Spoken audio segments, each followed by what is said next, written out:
stop and say, oh my God, I'm a single mother, I cannot work in the high-tech.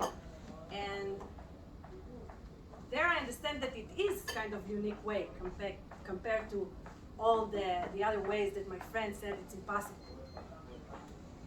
And I ask myself why. I ask if I'm unique. And all these different opinions from my friends, I try to understand what's the difference. And I said that it's probably rooted somewhere in my childhood when my parents just encouraged me and saying, do what you want to do. Always, like, no matter if I'm woman, man, my brother, my sister, all of us were just, do what you love to do. It doesn't matter. Like, it was not even a concept of talking about it. So I understand that there is a difference between me and other women in the world. Some women maybe experience it's not possible for you. And then I got to the point of how to tell other women that they can do it. And they can do what they want to do. And I said that if I will influence just one, maybe I did my part in the world. So I thought about how doing that, and I opened a Facebook group, which called, I don't know if you are in it, but join it please. It's called Women Integrates Women in High-Tech, נשים, משלבות, נשים בהייטק, 2 years ago. My group has almost 50,000 women, and I'm actually not alone, no longer in the way of advocating and saying, do what you want to do. But a lot of women from the industry are helping women outside of the industry to get in. And my friends, my colleagues from the past and the present, and Get as a company, are all saying, just do what you want to do. So, thank you for that. I think like also the women here were participating in our amazing 2 meetups.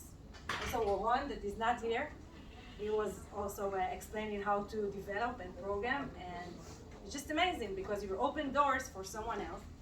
And a lot of the women that were in this meetup said it was a great experience. I felt like I'm doing something.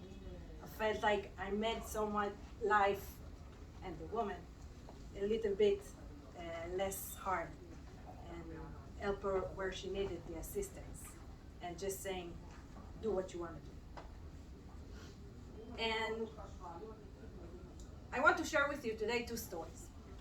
One is about a woman that was born in 1533. Her name was Elizabeth I. She wasn't born Elizabeth I, but once she started her reign, you probably all heard about it. She was ruled England for almost 44 years. And during her reign, she did a lot of awesome things, a lot of amazing things, like defeating the Spanish invasion of England. She's a woman. Elizabeth cleared the national debts and actually restored the whole financial industry of stability in England. And that was the first time that the economy there prospered and was growing. She also made peace between the Protestant and the Catholic. I advise you all to read about it, it's very interesting.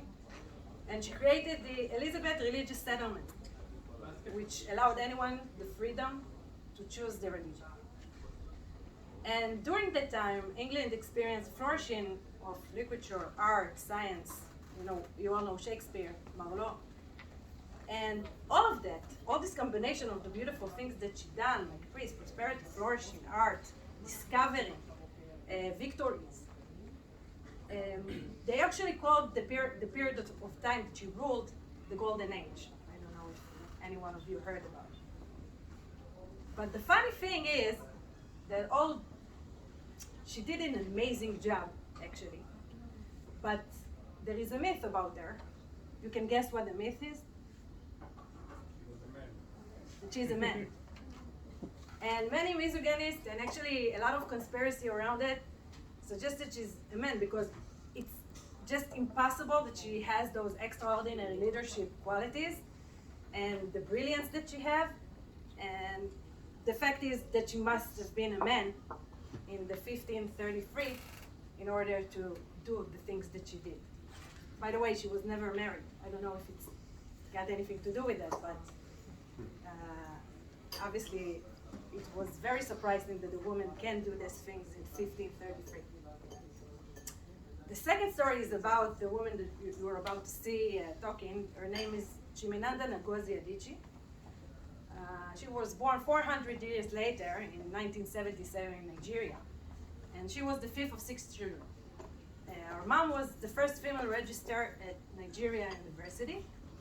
She wrote 4 successful novels and many books about,